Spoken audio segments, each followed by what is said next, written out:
The topic tonight is every child a unique Shevet, a unique tribe, a unique approach. Right? That was the. Again, as I said in our speech today, that I have a lot of experience dealing with the boys and trying to connect them with the parents back and forth, and we have a lot of experience, hands-on experience, doing this for many, many years. So there is there's a common belief that every family is a style. This family is Hasidish, let's say. This family is this Hasidus, Litvish, Yeshivish, all kinds of types. This is how the family works. And everybody wants it to be that way because everybody wants to, it's easier. Let's say you're a Gerach, so you want to have your children to be the same and everything the same, the Gunim, the same in Hagim, the same thing, and then it's easier for the family and it seems more, it's nicer and everything. But we all know that it doesn't work like that all the time. Many times we have different children and everybody has their own route that they want to take, how they want, even if they Ehrlich, and I'm not saying even challenge kids, but stam. The children want to grow up in a certain way that they, whatever pulls them, if they're Oved Hashem. The problem is, there was a Machavrisa has a brother, a Chassidish man, and he has a brother that is an older boy. Chassidim, older boy is 22, 23, forget about it. The parents already davening by the Koisel, and was ganz tillim and shir hashirim, it's already, they're mamish. So one day he told me, of course not in the middle of learning, it was after learning. So he tells me that his brother is getting older and his parents are very concerned. And he was thinking an idea, there's a girl down the block, a family, they have a daughter. And she's also an older girl, 21. And he wants, maybe if I could be the shadchan to take this boy for this girl, I should call up. I said, no problem, just give me 2 names, I'll call. I call up this woman, the mother of this girl. And I say, my name is Shloime Ehrlich, I want to give you a suggestion have a shidduch suggestion for your daughter, this and this boy. And she starts telling me, do you know my daughter? I said, no, I just heard some more or less what type she is, and this boy is like this, he's like that, this midas, good midas, and I was telling her, she was like so excited, it's exactly what we're looking for. And I go on and on and on and on. And she says, okay, which Hasidus is he? I said, he belongs to this and this Hasidus, Puppe, ich weiß. And she says, no, shidduch is not for us. I said, why? We're Vishnites. What do you mean? You can't. I said, what are you talking about? She says, no, it doesn't work. My husband sings all the Vishnit songs, Shabbos by the table, and he's not going to know the song. That's where it ended, basically, the shidduch, and I felt bad for her. I know that not everybody is like that extreme, but there is a point here that we all have a certain image, a certain design in our brain, how we want our families to look like. And although we're not everybody's that extreme, but at the end of the day, in our family, we don't wear long shadels. In our family, we only wear long skirts. Alamina, it's like I think that in 2019 this has to stop. It has to stop because it's creating issues. We have our girls, they're going to schools. I have a large family and my kids going to different schools. I mean, the girls are going to school and the boys to the chayde. There's a certain motto, the way the school works, a certain model, what they're into, what it's not, what's considered tznius in this school is in a different school considered the goy, the other way. Everybody has their own zach. It's very nice.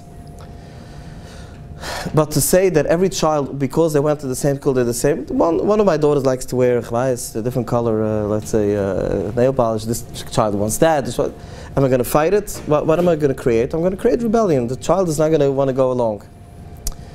There's in the Torah it says, Yaakov Avinu, Pashas Vaychi. Yaakov Avinu was the father from the 12 Shvutim. He gave them the Berchus Yaakov, right before he was Nifte, he gathered all his kids and he says, I'm going to pass away and I want to give all of you a bracha. But we all know it wasn't just a bracha, it was a mission statement. He was telling all this people, he called Reuven, and he's giving him a whole Mr. Shmuel, said exactly what his mission is in this world. And then Shimon and then Levi, and he was such different, Yisaschi, you go learn, Zavil, you go to work. And he wasn't just talking to them, he was talking to their children, the Shevet, the whole. He understood that every child has a total different mission in this world. It says, Titein emes liYankov. There was Avram Avinu, Yitzchak, but they were all very stuck, or so to speak, fit in a certain mahalach that had to be. Yankov Avinu is Titein emes. He was able to. He was much broader, and emes is aleph is the first, mem, and then sof. In other words, he understood, according to Chassid Shurim, he understood to all the levels, all the alibis, different levels, different madragas, and he was the one that was able to be the father of Klal Yisrael, to have Klal Yisrael. And what came out? You had Shevet Levi, and in Levi was split. You had Kahanim, Leviim. It was never like we're all the same. It never worked that way. Each and every one of them got a different mission. They all had different natures. They were very different beings. And this is something that, for some reason, got lost throughout the Gulas, that parents are very stuck that our kids need to be the same and we need to take the same approach. Certain children, besides of their nature, they have some kids are driven. One child is a thinker, the other child is a feeler. Let's say one child is more of an extrovert, an introvert. Different types of kids, so different types of mahalchim fit for them.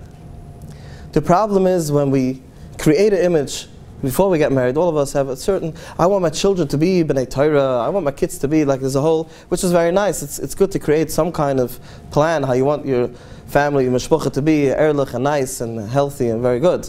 But you need to understand that it's not always that all your children are going to grow and become and be the same exact like their father is, their mother is. It's just not going to happen that way. And even more so in 2009, in our age, there's too many kids that are very different than the parents. It used to be a little different, I guess. It's just different. I think all of us, whoever has children, or many children, if you see when they're born, you see right away one child always gives away their snack, the other child knows how to chop the snack from the other kid, and they make negotiations and they argue. Every child is different. We're all born with a very different nature and different thing. There's a family in Borough Park that has 18 kids. Can I know them? I remember when I was a child, they were already up to the younger kids that were my age. And each and every one of the children over there is total different. One is a Litvish, one is a Lubavitcher, one is a Belzer, Allah mina, like. And some people say, Safamishta mishpucha. It's like, it's a mixed up family. It's like, and I look at it total opposite. I know the parents, and I know the family. I mean, I've seen many of the brothers and the sisters. All of them grew up beautiful, very successful in their own communities, wherever they came to be. The parents gave them a unique chinuch. What's meint a yid, how to be a yid, how to be a mensch, and that's it. And from there on, you take it whichever. One child, his nature and his homos worked with Chabad. He went to Chabad. This Chabad is great for him. The other kid, it went to a different place. It was good for him. It's everybody has their own unique place wherever it was pulling them. It doesn't have to be the same. So each child grew up different. But to say that they're confused and it's a bad, fakert.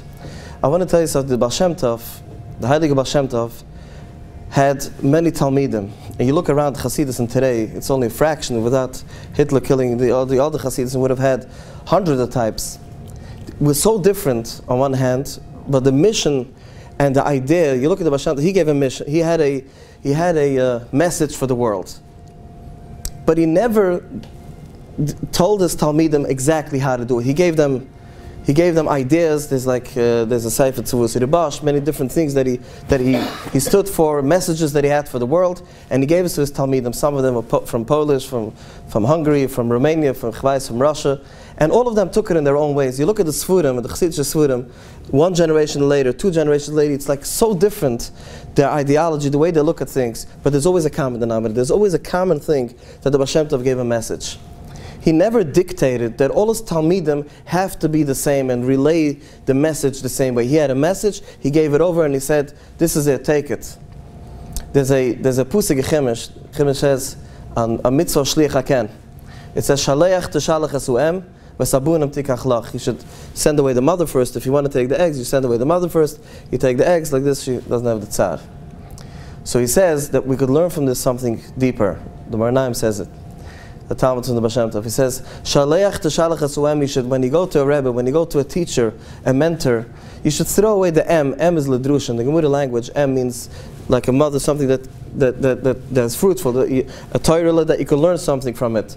So throw out all the Torah and all these nice things. It's important, but very nice. As abunim take home the banim, the tamtzas advurim, take home the message. And that's what the Baal Shem Tov did. He has a message and he gave it out. He did not, nobody wrote all the Torahs from the Baal Shem Tov. There's very little written from him. We only have from his Talmidim, the Svurim that they wrote.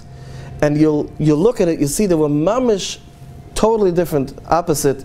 Everybody wore different levush, everybody had different clothing, everybody had different message, total different, opposite. You look at from Chabad today till Breslov, all of them, it's mamish shemel. Before there was even more, there was tzanzich seed, all kinds. They were very different.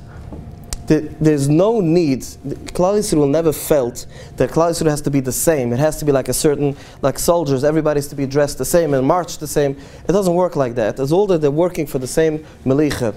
Klal Yisrael needs to have all kinds of people. We need to have all kinds of missions and all kinds of things. And that's why it's very important to understand that there's all colors and all types.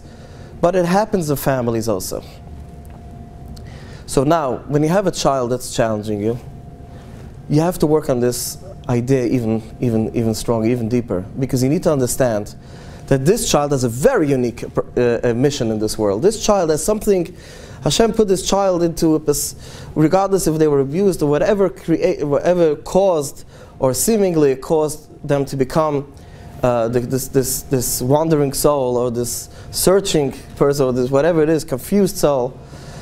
Whatever it is, it was there, it was made, it was sent by Hashem. He wants this child a whole different mission. There was, I once heard from Dr. Pelkowitz, maybe some of you know the story, it's a Moedige Masa. He said that he once had a Zayda, a person called him up and he said, I have one of my children that's very challenging and this child is always different. All my kids are very special and this child is always, I think he needs therapy, there's something wrong with this child. And maybe you can see much. I said, Dr. Pelkowitz said, sure, gesundheit. He comes in and he starts analyzing him and then he sees the child is a regular healthy kid and he said, what's the issue? He said, I don't know, I just want to go to work, I'm very into money and I want to dress a little more modern, I'm very into my looks, I'm not, some men have a little tendency of looking a little more, and he had nothing more than that. So, Shine, he calls up the father and he says, your child is a healthy child, he's just different, just not, he says, you don't understand. This son is a Magachir and this is Shiva, this one is a Rav and this daughter is a principal. My wife is this and this is the only child, there must be something wrong. Dr. Belkowitz is thinking, what is it going to do here? There's nothing. So he says, you know what, out of the blue, he doesn't even know why he thought about it. He said, you know what, how about you come together with all your children to the office next visit, together with your son, with this boy, and we'll discuss it. And he said, by the way, you have parents, there's grandparents? He said, yes, your family's close, yeah, bring them along. Fine. The whole mishpucha walks in Dr. Belkowitz's house. I don't know how many they had over there. Magachirim, malamdim, teachers, everybody walks in. And Dr. Pelkowitz says, I want to tell you guys, I want to break the news. Every person is different, and this child is even more different. And this child wants to grow, you all have to start respecting this kid. You have to be loyal to this kid, you have to understand that this kid has his own mission, he has his own life, he has his own, and the father started saying, it's not true, maybe we could do incentives, that he should want to learn more, maybe he should. And Dr. Belko said, what are you doing? Not everybody's made to learn. And we know there's Mekayris, the Chidah brings that if a person sees that Gemara doesn't work for him, starts learning Halacha. Sometimes Halacha is the thing, like I rather liked Halacha always more than Gemara when I was a book. Every child, if this doesn't work for you, maybe Mishnah Yisrael, maybe Torah Anista, maybe Torah Anig, whatever works for you, that means that your neshama has to do that. Not everybody's made to do the same exact. So Dr. Belkowitz is telling them, I know exactly this word, the different words like this. Suddenly the Zayda, the grandfather, standing there and he says, I want to talk a minute. Can I talk? Go ahead. He says, I want to tell you something, my dear son, and my dear Ehrlich over here. Before the war, I came, your Elter Zaydi, from a very, very special family. We're all B'nai Torah, Litvische Yidden, alles Chushev, Torah. I was the same like this Ehrlich. I was the dropout. I was the one that went to work as a teenager, and I wasn't into all these things like the whole family. And of course, my family started rejecting me a little bit and this and that. And because I was working, there was no smartphones, but he was into the news and he was listening, and he saw there's a Hitler coming. And he said, one day I came and I told my parents, I said, I'm leaving to America because there's a war coming. He said, what are you talking? Just learn. We're going to Torah takes away all the desires and everything. Just don't worry. And he said, I'm packing my bags. You guys could come along if you want. If not, Samig is in the Shabbos. He packed his bags. He came to America. And he says, my whole family, brothers, sisters, parents, everybody perished in the war. And all of you are here only because of me, the dropout of the family. All of you B'nai Torah. And all of you are here only because of that. Dr. Pelkowitz is right. We need this. Let him be. Let him be. You never know. They were lucky enough to have a story to see it, but it's something that we can learn from this, a Moedige message. We never know where a child, where the destination is. And also Hashem sees the big picture. Sometimes we look at our child and it's so painful to see a child doing bad choices. It's very painful. Hashem sees the big picture. He has a bird's eye view, so even more. He can see the next generation, the next generation. If you see today, the biggest inspirers today, the biggest speakers today in the world are Balei Tshuva. And the other big inspirers today are the Chabadski that are working with Balei Tshuva.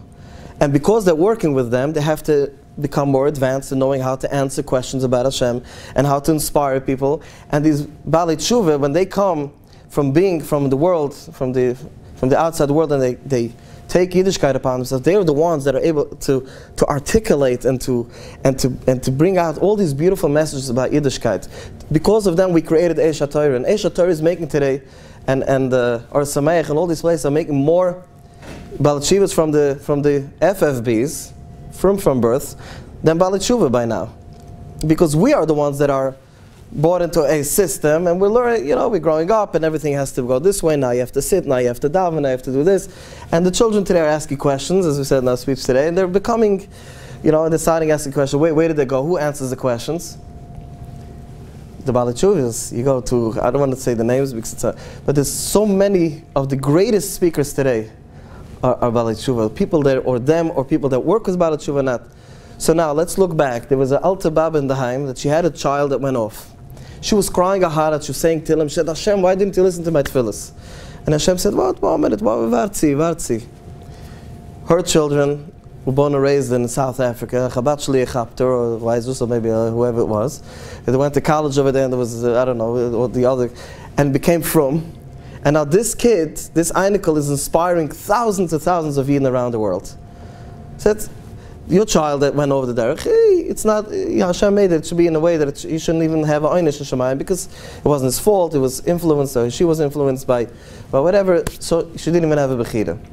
I'm just giving a mushal of how to see that sometimes Hashem sees the big picture. We don't see the ganze.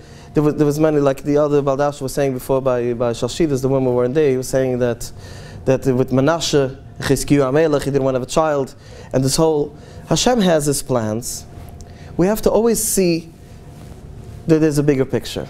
And we have to understand that sometimes a certain child, or many of our children, have to come up with something.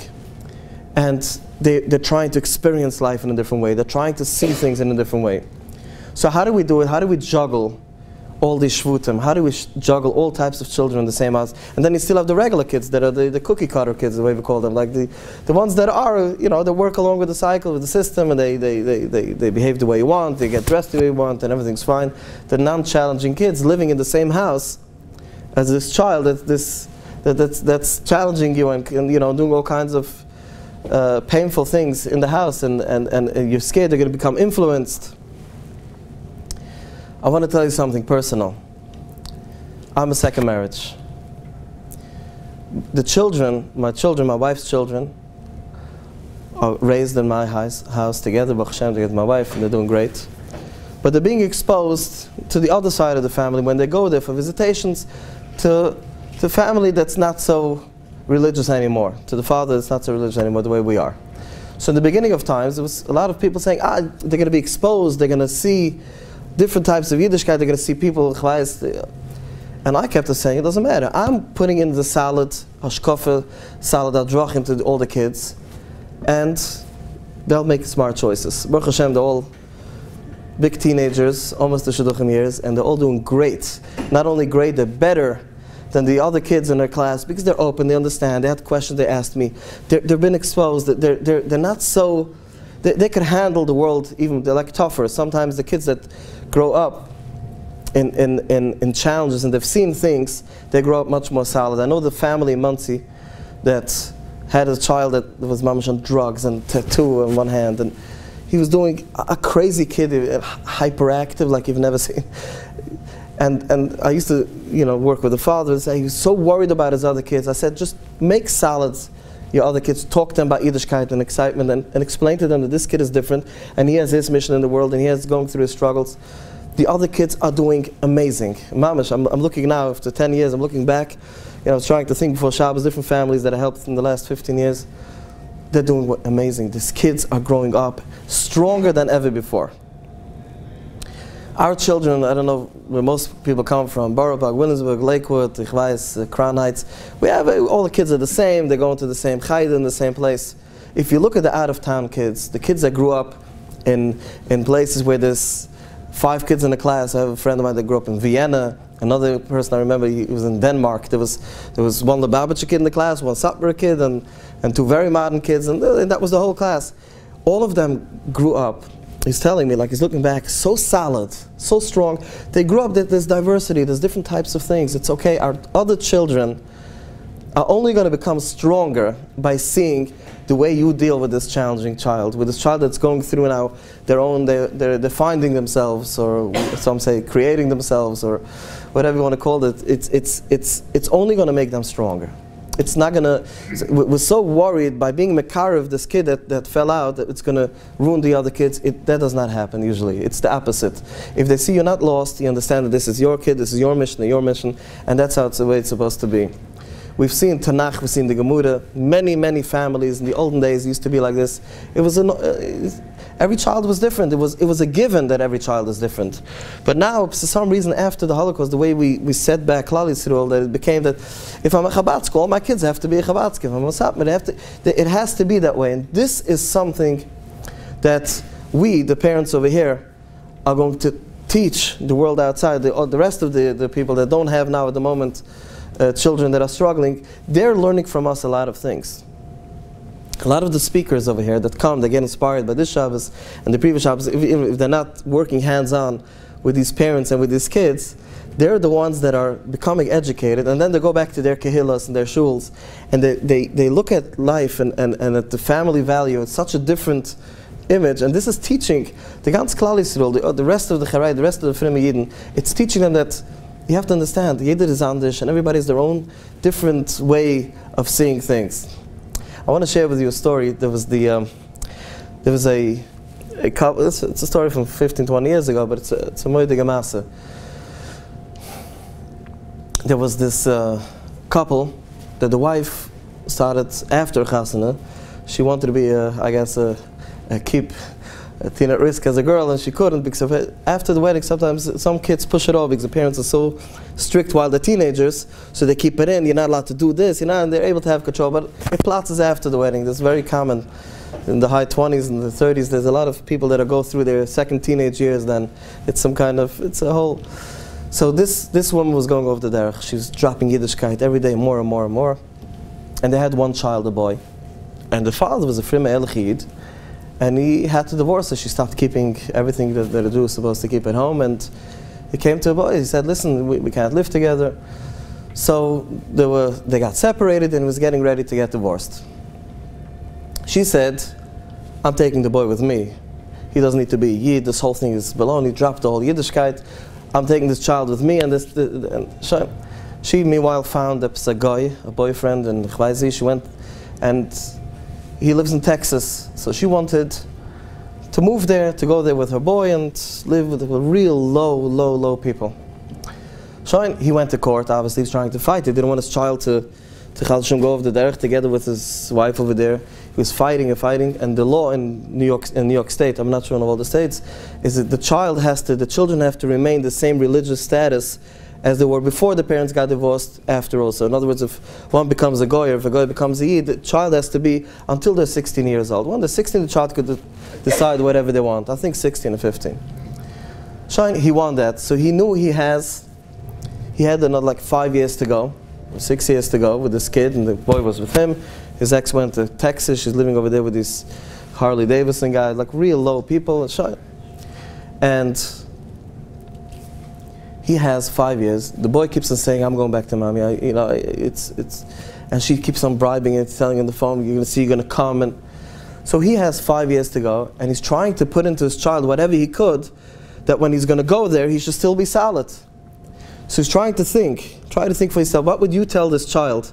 How would your Shabbos table look, and how would your relationship be with this child for the next 5 years, that when the child is going to go there, the child should not fall, the child should not drop everything? He started thinking, he educated himself, he started talking about Yiddishkeit, Yiddish history, and he's talking about all kinds of Gedolim. He's talking to, every day when the child came home from Yeshiva, from Chayda, he was talking to the kid, and he made a relationship with him. He took him out, he became buddies with the kid. Like this, when the child is going to go there, the child is going to call back all the time, until it'll be 18, 19, then it could maybe eventually move back here and drop the whole thing. Of course, the father succeeded. The child went there, and by now, Baruch Hashem, this boy got married. He's okay. But I was thinking about the story. I know people that know this. I know someone that knows this person. He says he wishes he could go around in the whole Klal Yisrael and tell everybody how to treat their children at home. Because we are living in Texas. We are living already in a place. Our children are already exposed. They could be exposed any second to the biggest schmutz in the world. In a second, they could be exposed to the apocalypse. I'm telling you, the Rabbanim think that the biggest issue with the internet is schmutz. It's a much bigger issue, apocalypse, and it's not even real apocalypse, but at least if someone is not educated enough, they get exposed to all kinds of shalas and kashas and Yiddishkeit, but if they're not prepared for it, they don't know how to deal with it. But this is a bigger issue. So we're already living in Texas. It's right over here. What would you do with your child to make sure that the child should not get exposed to all, should stay your friend, should stay in the circle, should stay in the fold, should stay Yiddish? Why can't we do it? Why do we have to wait till the child goes over there and then go, oh, the child's over there, now I don't have a choice? This is something that we have to work on right now. Can we do it? Can we do it? We said 5 more minutes, wow. Can we do it? Someone showed me by the door. Can we do it with our child that's a keep? Can we do it with a child that's what? We know how. If we know how, but if we do it right now. Try to think that your child is going to be moving to a midbar shemama, a place where there's no Yiddishkeit whatsoever. What would you do? You would talk to your child and you would give them Jewish pride. Regular Jewish pride, just being proud to be a Yid. What did the Jews do for the world? Regular stuff. Not even talk about Yiddishkeit. You would give them Jewish identity, you would give them the family value, you would give them the love, you would give them the connection. You would get connected to your child like your best friend. I have good news for you. All of our kids, not only our kids that are struggling, need us to become their best friends. Of course, it has to be with their cheretz. You're an adult and he's a child, I understand that. Has to be some boundaries. Obviously, your father. And the Rabbi in Chayda today has to become friends with the kids. When I used to go to Chayda, when I saw my Rabbi Shabbos and Shiel, I was a kid, I ran the other. I was so scared of my Rebbe from Chayda. I was like in a pachet. My kids, they see their Rebbe, they run to him and say, oh, Shabbos, I saw my Rebbe, Chagizain. Baruch Hashem, they go to a good Chayda. But this is how it has to become. If we want to save the next generation, it's only the world is becoming more and more open, and there's more and more Texas over here, there's more and more of that kind of situation, that we need to understand that all of them need to get, and there's a few ingredients that every child needs to get. This is regardless of which Shevet they are, and regardless of what type of kid they are, what type of personality they are, like we said before. There should not be a minus. There's a minus if a child does not feel secure and stability at home. That's a minus. That child is a broken, shattered. He has to know that his parents, his mother, his father is here for them through thick and thin, and we're here for you. You're stable. You're in a stable home. You're in and you're secure. You're safe. Safety is number one.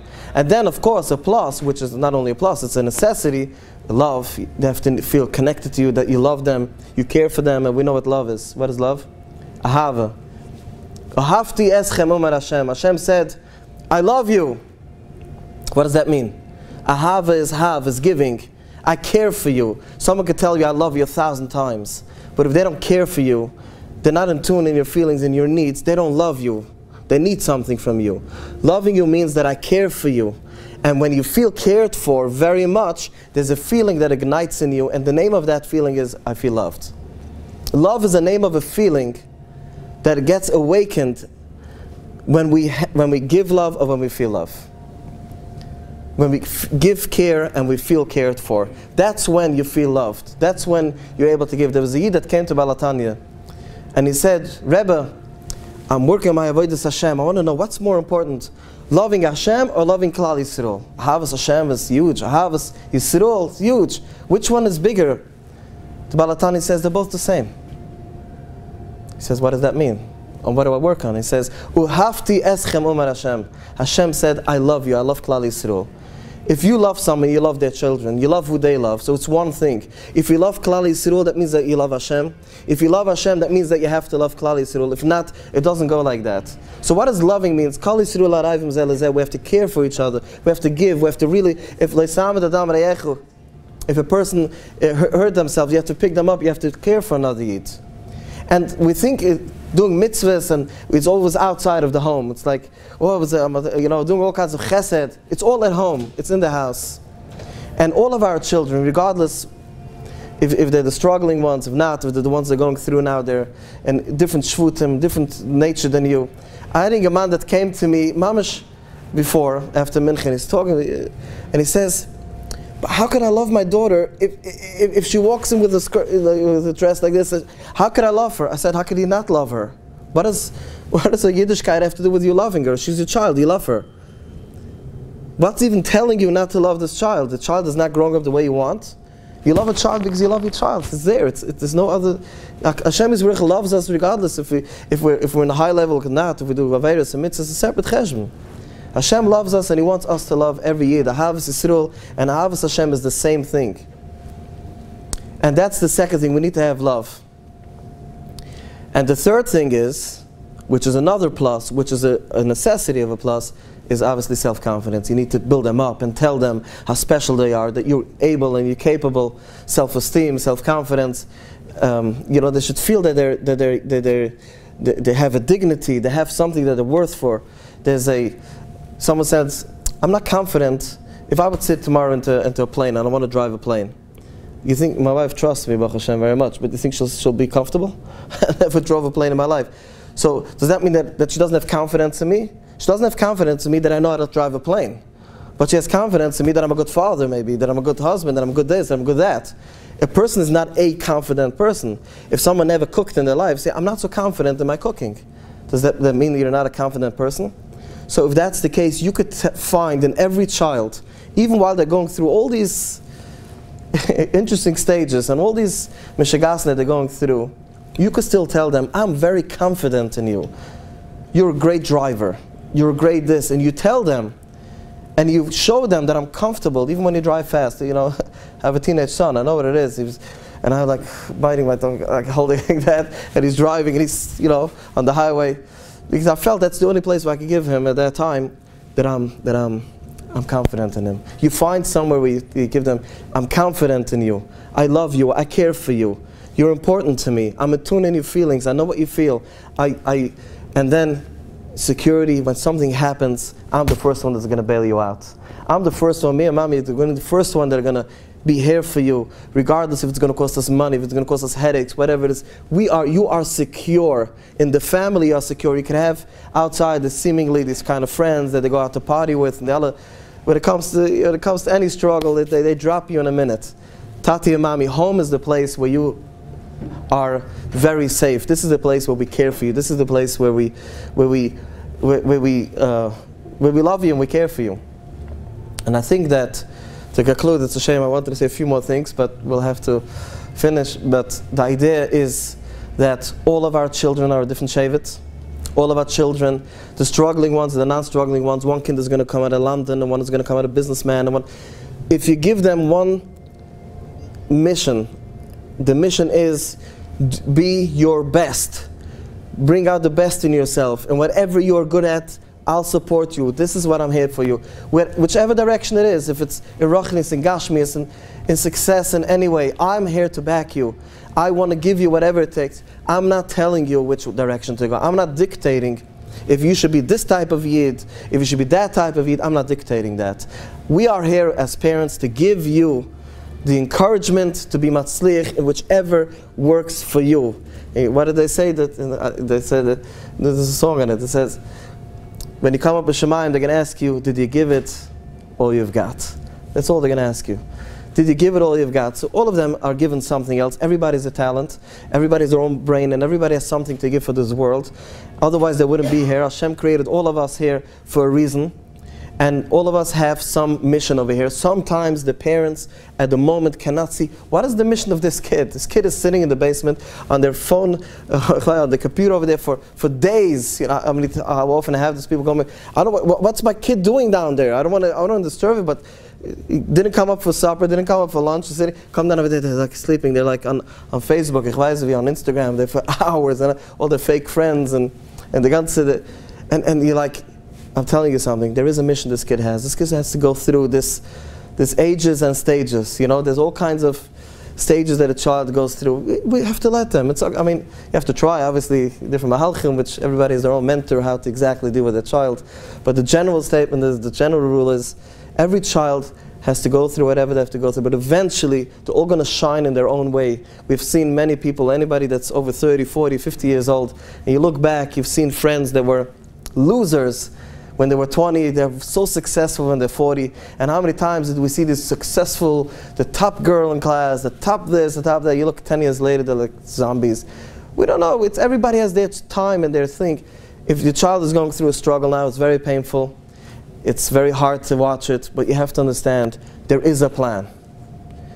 But for me to help my child get to their plan and be successful, is I have to give them security, I have to give them love and confidence. These are the three things. You give it to them and you tell them, go out, whichever direction. You know, one child, you know how our children surprise us? I could think back of so many boys that I worked with in the last 17 years. Parents said, this child is a write-off. One child I remember was a dyslexic. He dropped out of school many times, and once he was in my office and I was on the phone with my insurance company, and I told him, write down, so I said, quickly write down the VIN number. And I saw he starts from one side and he finishes the other. He wasn't continuing. The VIN number has ABCs and numbers. And I said, you could read? He says, no. I spoke to his parents. They never identified. He was going through the whole elementary. This boy was like 13, 14 years. He has a good head, so certain times when he remembered, he was able to say, Omar Ravasha, Omar Ravasha. But he was never able to, they never knew he was dyslexic, like in a severe case. So I remember we worked with him back and forth, and the parents of Mamish, he's such a successful, financially successful in Gaman today, you wouldn't believe it. He's making a lot of nice numbers, nice 6 digits, very, very successful. So he has a secretary writing for him. Because I remember when I was sitting with his father and his mother, very, very Hasidic family, and I was telling them, just build this child, give them confidence that they could do something. He happens to be very smart, he's able to, he knows how to negotiate. That was one of his, I remember. Now he's a shadchan for real estate deals, back and forth, and he makes commission off this one, that. He sits with Manhattan, his English is so broken, and but he's successful, he's shining, and you think his Yiddishkeit didn't come back, everything came back. Yiddishkeit, when we see our children falling in Yiddishkeit, that's not the problem. We only realize it then, unfortunately, that our children were already struggling with something way before, but when they start dropping this levish and that levish, they stop going to shul, they stop putting out tefillin with the girls in that way and this way, and tznius issues, that's not it, that's the way it comes out. There's something deeper, there's something that they need. But if they're going to feel very secure in your home, they're going to feel that my parents are here for me through thick and thin. They're here for me, I'm secure, my parents love me regardless. And my parents believe in me, they give me my confidence, they believe in me. Eventually, sometimes it's a longer process, but eventually They're going to come out stronger and better than before. They're going to be so successful in whichever direction, whichever way they have to, whichever Shevet they have to build up in Klal Yisrael.